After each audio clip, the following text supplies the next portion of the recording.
Patrick a hard time, we'll dive into the menu. All right, so first course. So we're not going to list boosh on the menu, okay? So just like Thanksgiving, that's going to be kind of our control point when people sit down. I'm gonna police boosh just like I did, because you guys saw how the tickets came in on Thanksgiving, where we get 90% of the dining room all at one time, and then we're managing the tickets. So it's not, you know what I mean, we're managing courses as we go down.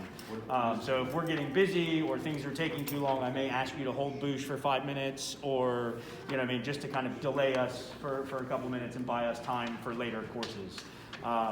Once we started doing that, we ended up getting food in kind of like, or we ended up getting tables in and out in like 3 to 4 ticket increments, which was kind of perfect. You know what I mean? Because that's how, kind of how much food we can produce at one time. So all of those things started to flow really nicely once we got there. Yes, sir. The moose boosh being the apple fennel. It'll be the apple beet shooter, the same as normal. Okay. First course, Osetra caviar. We are not doing our normal caviar presentation. Okay, so they're not getting a full ounce. They're going to get 3 blini with a sunny side up quail egg on each blini, a little bit of caviar on top of that, and then chives and some of the shaved shallots and creme fraiche and all of that. Okay, so it'll basically be like 3 miniature caviar bites that they can pick up and eat. How much caviar? If someone truly asks and wants. I'll give you a better increment tomorrow. That's fine. Once I actually build a plate. Yeah. Okay. Probably like a quarter ounce to a half ounce, though, right? No. Oh, no. Like Not- that $99. You know how much an ounce costs? They'll tell us tomorrow. $46. Okay, they're paying $175 for the entire menu. We're not going to give them a quarter of an ounce per. $150. No, I'm saying it costs to us. Oh. We sell it for $150. Well, or $180. Yeah. No, I think it's gonna be a touch. It'll be just a little bit. That's fine. Thank you. Tuna tartare is going to be a kind of a timbal, like what we did for Thanksgiving. So it'll be crab salad in the bottom. The ginger, the bonito, and the nori will all be combined into that. So you'll have crab salad, and then you'll have tuna on top of that. I think we'll probably garnish with like some julienne nori, but all of those flavors will be in that, and then we'll garnish with some microgreens as well. Is that going to be any croustades or anything like that, or is that just going to be kind of served with fork? Served with fork. Fork, no. Yeah. The crunch should come from the nori and all of that. Okay. If we taste it tomorrow, once we actually make the dish and feel like it needs a little bit more crunch factor, we may add a wonton or something along those lines. Okay. Sorry. Excuse me. That was a slow build-up. All right, beets and radishes will be a salad, so that will be a mixture of roasted and raw beets. Okay, we're going to keep the candy striped beets raw so that we can shave those so you can see all the colors, because if you roast them, then they all turn red and it kind of defeats the purpose. Radishes will be raw, chimichurri will be the dressing, and then we'll kind of interchange the pickled mushrooms in there. I think we're also going to add a fromage blanc component to that dish. We're just not going to list that on the menu. So tomorrow, as soon as we get here, we'll start playing with some of the plate presentations and all those kind of things. We'll have a little bit more in detail there. But that'll be the only salad, and it will be garnished with some micro arugula as well. That'll be vegan without the fromage blanc. Correct. Arugula without cheese. I'm sorry. But it'll Vegan be- without cheese. It'll be micro arugula, not baby arugula. So it won't be like really big pieces of arugula, okay? Fromage blanc. Salt cod croquette. Does everybody know what a croquette is? Yes. Okay, it's like a potato fritter. Okay. Okay, so salt cod is like probably one of the oldest methods of preserving fish on the face of the planet. They've been doing it for centuries. They salted it. We ordered salt cod, which in Portugal and Spain is known as bacalhau or bacalhau. Okay, so we rinsed it, we soaked it in milk. We're going to combine it with our horseradish potato puree that we already do. So it's going to have butter and cream and horseradish in there, which I think will bring a nice acidity to it.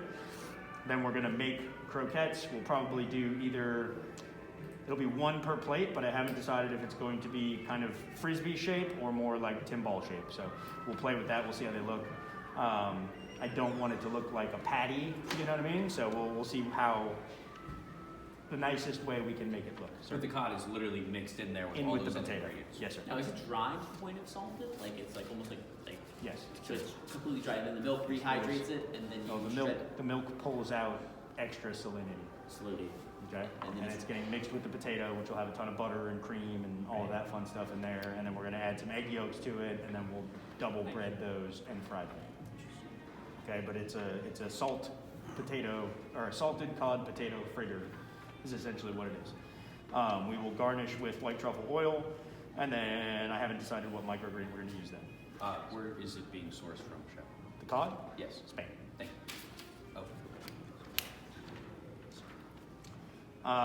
Grilled octopus will be very similar to the dish that's on the menu currently. The Sea Island red peas we're going to keep a little bit more brothy. It won't be as kind of tight of a presentation from a bean perspective. Sea Island red peas are closer to lentils than they are to beans, so I don't want them to turn to mush. Because just like lentils, like if they absorb too much liquid, they just get really, really mushy.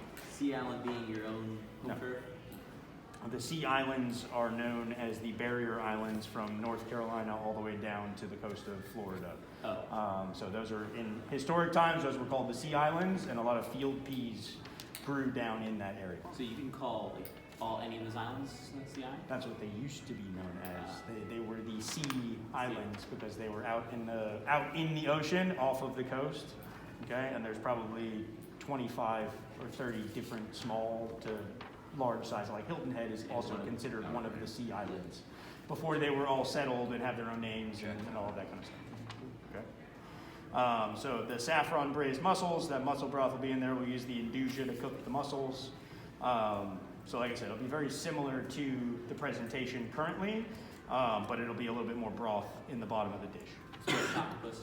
What is it? Spanish octopus. Yes. Yeah. And they have sachets, spicy sausage. Yes, that's the induja. Chorizo. There you go. Yeah, so the induja is going to be cooked with the mussels and the field peas. Okay. And then same What was spices. Induja, Chef. Could you expand upon that? It's a spreadable Sausage is salumi. spicy. So it's very similar to the Spicy. sopressata. Sopressata. Okay.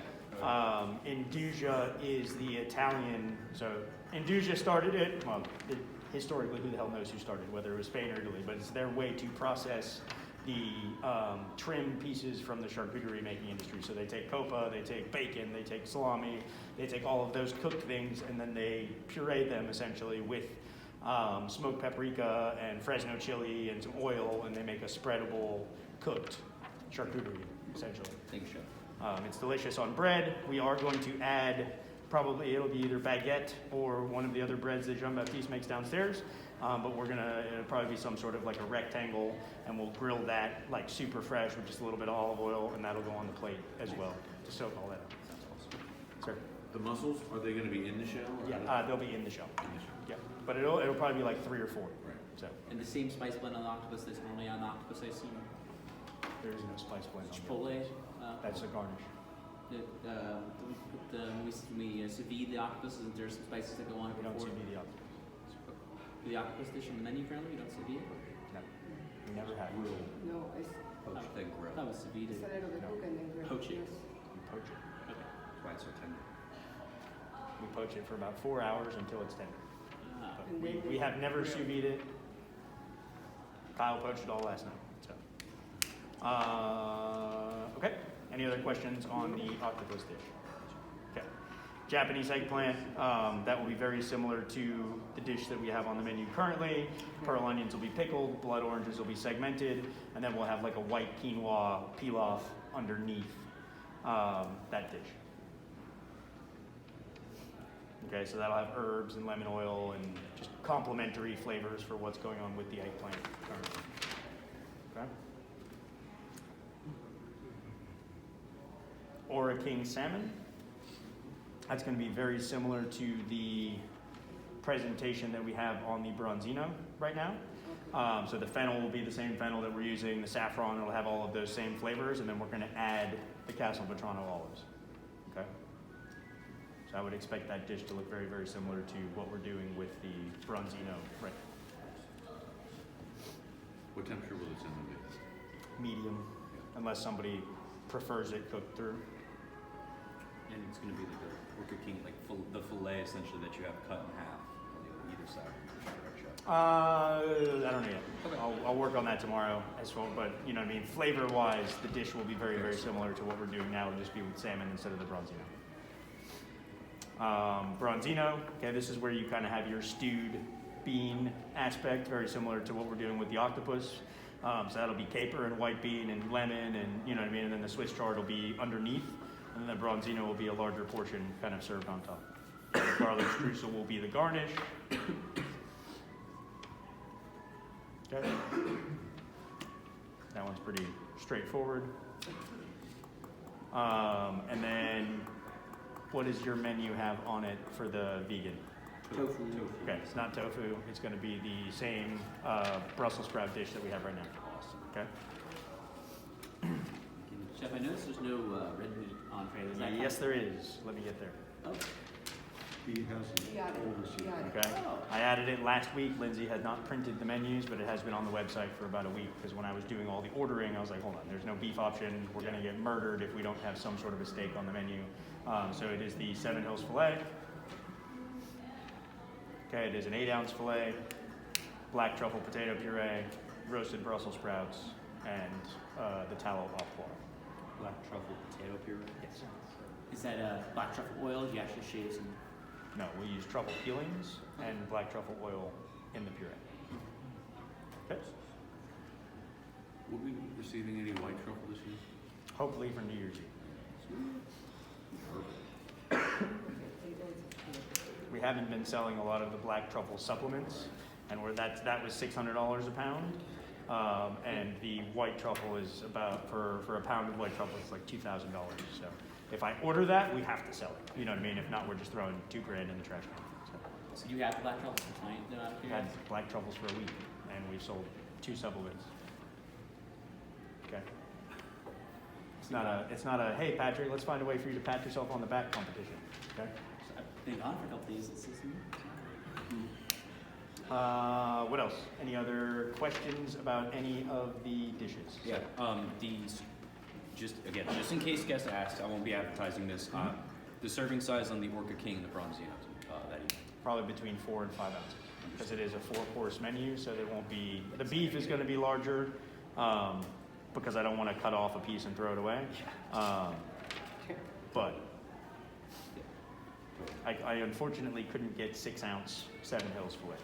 So I see there's a $45 per child on here. I mean, is that like what are we cutting that off on?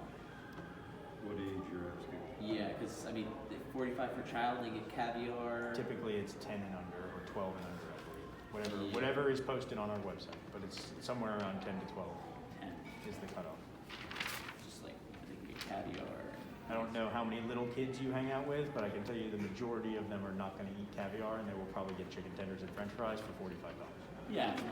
or grilled cheese and See. mac and cheese. So we will be featuring our whole kids menu that evening. Okay, thank you. We do have the kids menu as well? For the same price. Say the kids menu is the $45 price No. point. Oh, that's not a Yes, kid. I know, yes, but yes. I just mean we'll have Anyone it does all the available. tasting menu. If a kid wants the tasting menu, we will do it for $45 because that's what we've advertised because we can't charge a kid $175. But 90% of the kids that come into the room are going to get the chicken tenders and French fries and mac and cheese and grilled cheese and da-da-da. Cool? Cool. $45. 45. Lindsay is on her way up with that. So Any other you'll- questions? Jordan, do you want to cover anything on the desserts? I think the only one that's different is the peppermint forest, right? Yeah,